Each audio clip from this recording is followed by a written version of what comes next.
What's up, YouTube? This is Spade here, and yes, you read the title correct.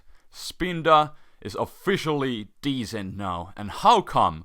Well, there's a Dreamworld event going on called Rugged Mountain, and Contrary Spinda was actually released. And it also got a little bonus in the form of a Dreamworld move. And that move actually goes well with its new Dreamworld ability, and you may already know what I'm talking about, but today I'm gonna be showing it to you guys in a form of this never used NU match. And without further ado, let's just get this battle started. So, I'm gonna be leading with my Jump Bluff, and my opponent leads with Gigalith, and I'm just gonna go for the safe Sleep Powder to put it to sleep, but he goes into his Magneton, and I missed the Sleep Powder, which is kinda unfortunate, but luckily the second one hits. It just means that he's gonna be able to burn his turn of sleep, but I'm gonna go into my own Magneton, because barring HP Fire, I should be able to wall him, but he actually shows Sleep Talk, which is pretty interesting, and he also gets rest through that, so he's a rest talker. But I'm gonna go for the Volt Switch as he goes into his Gigalith, and look at this damage. I am running Analytic ability from the Dreamworld, Rugged Mountain again, and it does a lot. It's basically a Life Orb boost when you move last, and there we go. Star of the day, Spinda goes for the Superpower! And from this range, it will easily take down the Gigalith. And on the top of that, I will get an attack and a defense boost instead of the drop because of the ability Contrary, which is amazing. And in comes Torkoal. I'm just gonna engage the damage, but Torkoal is pretty bulky, and Spinda is still, you know, only decent, so it doesn't do that much. And his Lava Plume does a bit over half, a bit less after the lefties, but still I don't want to stay in here. So I'm actually going to switch out, and I go into my Golem. He goes for the Protect just to stall out my superpowers, I guess. But it works out okay. I don't have to risk the Lava Plume burn, and here I'm pretty sure he's going to switch out. So I go for the Stealth Rocks. He goes into his big Love Disc Alamomola. And I know that my Magneton will pretty much wall him completely, so I just switch that in. And now on the following turn, I can just easily go for this Volt Switch, because it will do a lot to him if he stays in. And if he doesn't, like he doesn't, I will get Switch Advantage. So what I'm going to do is go back into my Golem, and barring the HP Ice, I should be fine, and he's in sleep anyway. So I'm pretty safe to go for the EQ here. But he's just gonna directly switch into his Bayleaf, which pretty much walls him. But I can go to my Jump Bluff, which pretty much walls him. And he goes for the Light Screen, and I can just Encore him into that, which is great, because on the following turn I can just easily switch into my Swallow. I don't have to risk him attacking me, so I can activate my ability Guts with the Toxic Orb, and I bet somebody will start a war about using Toxic Orb or Flame Orb again. It always happens, for some random reason. People don't see the pros and cons with these items, but my plan here is to not stay for too long, and when I do that, you know, Toxic Orb is usually the better option. So in comes Torkoal, does some protection and shenanigans, so I'm not gonna stay in for that. I U-turn on the second turn and go back into my Golem. Luckily, I do not get burned by the Lava Plume, and I'm just gonna go for the EQ. He's gonna go for his Protect to get more lefties, I guess, but it's fine, because I'm gonna be getting leftovers myself, and soon I will be back to my sturdy range again, so I will get my ability back, which is great. But just to play it safe, I'm gonna go for the EQ again. In comes Bayleaf, and it actually goes for the Synthesis, and I wasn't really expecting or hoping to see that, so I just went for the Rock Blast in the hopes of maybe taking him out, and I was pretty sure he wouldn't go for the Grass Step anyways, knowing that I have my Jump Bluff. But since I stayed for the one turn, I'm actually going to switch into my Jump Bluff now. And the funny thing is, you know, I can't really do much to him, but I can always just Encore him. And he doesn't want that, so he switches into his Magneton, but I'm actually just gonna go for the sub. It was the safest move in this turn, since he already knows about my Encore.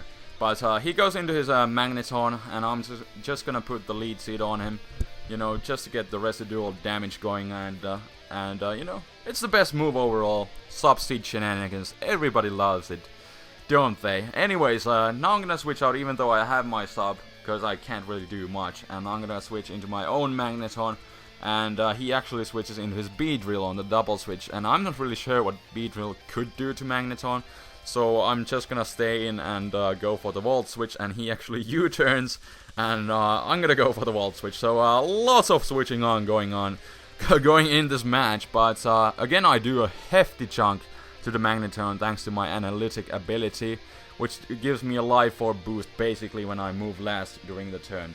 But I'm gonna go into my Spinda and set up the Trick Room, which is something I really love about this Spinda. And I'm gonna go for the Superpower again, and Spinda scores the second KO of the match, which is amazing. Spinda doing some really great work here. And in comes the big Love Disc, but I don't really want to stay in because it's a big Love Disc. It's a physical wall, and I know he could eventually still be able to Toxic Stall me out. So the safest move overall is to go into my Magneton and just Volt Switch out again. But he's gonna be able to make a wish, and he goes back into his Bayleaf. He's gonna be able to receive the wish and get pretty much back to full health. But you know, it's cool. It's cool because I have plenty of options for this Bayleaf, especially my Jump Bluff, and he can't really do anything to my Magneton. That's right. So overall, I'm not really worried about this Bayleaf at all. So I go back to my Spinda, go for the Superpower again, and that was actually a crit, but it still doesn't even do half. And my Trick Room wears off, so I'm like, let's just switch out. But he actually switches also. He goes into his big Love Disc, which again walls me, so it was a good thing that I did switch out. But since I did learn earlier that his Love Disc actually has the Ice Beam, I don't want to stay in with my Jump Bluff, who is 4 times weak to it. So I'm just gonna go back into my Magneton, because I can go for the Volt Switch and maintain my offensive momentum in the form of Volt Switch. So I'm just gonna go for it, and he is able to get the wish again, but like I said earlier, you know, he can't really do anything to me. And I even have my Swallow, who has the super effective Brave Bird and even U-turn, which I'm actually gonna go for here, because I'm pretty sure he's gonna switch out, and he does. So again, I'm able to keep my switch advantage, and I go back into my Golem this time, because I know I'm faster than him, and I pack the super effective EQ, of course, so I can easily take him out. And this time he doesn't want to stay in, because you know, he doesn't really have that many options. Because the best thing he can do is go into his Bayleaf, and I have a bunch of things to wall him again, so yeah. You guys know the drill by now. But anyways, he does go into his Bayleaf and actually pulls a double switch, and I switch into my Jump Bluff as he goes into his Beedrill, and I was kind of risking the Choice Scarf here, but I decided to stay in and scout with Sub. He actually goes for a Brick Break, predicting my switch into I don't know what, but he goes for it, and at this point I'm kind of thinking he's like a bandit, because he wasn't able to outspeed me, and then again I haven't seen an item on him, so I'm kind of thinking he's bandit, and we're gonna see later if he is indeed. But I sub down, go for the lead seed, he goes into his big Love Disc, and here I'm just gonna switch into my Spinda again, because since he's seeded, I'm gonna be getting at least a bit of a HP back. Well, actually quite a bit, because you know, big Love Disc has a lot of HP and all. So I think I'm just gonna go for the... Let's see, what do I do? I just go for the Superpower. He went for the wish, and he goes into that Beedrill, and the Superpower just doesn't KO, and that's really unfortunate. And he's all the way back to full health, thanks to big Love Disc's big wish. And now he's gonna go for the U-turn. I'm at +1, and it still does a lot, so I'm thinking he's banded. And after the match, he did indeed tell me that he was banded. But I'm gonna set up the Trick Room again. He goes into his big Love Disc, and I'm just gonna start superpowering. I haven't seen the Toxic yet, so I'm trying my best to set up on him, even though he's a physical wall. So I go for the Superpower.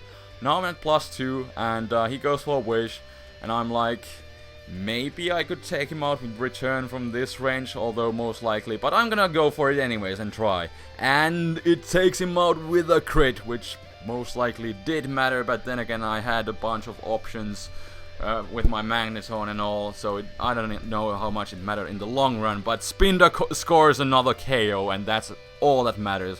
And in comes Bayleaf. I'm gonna go for the Superpower again, and see how much that does, and I'm also pretty sure return wouldn't KO anyways. So the best thing I can do is set up more and more. And I go for the superpower. I still have my Trick Room going on for one more turn, so he's not gonna be able to outspeed and take me out. And here Trick Room does wear out and he goes into his B-Drill.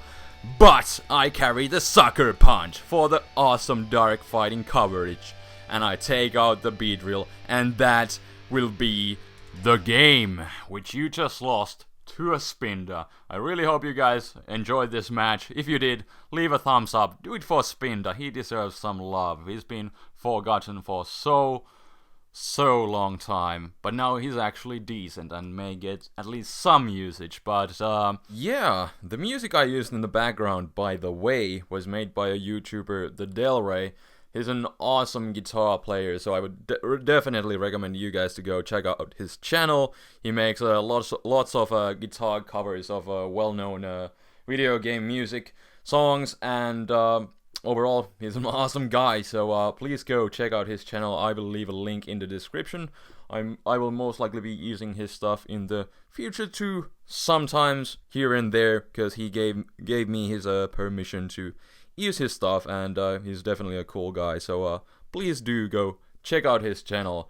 But question of the day for today, kind of the same thing as last time, but what is your favorite poke from the Dreamworld event, Rocket Mountain? I would at least now I would say Spinda, because it did pretty good. But also I was using the Analytic Magneton, which works out pretty good in lower tiers. Basically gives you that life orb boost whenever you move last, and also works with Volt Switch, as you saw.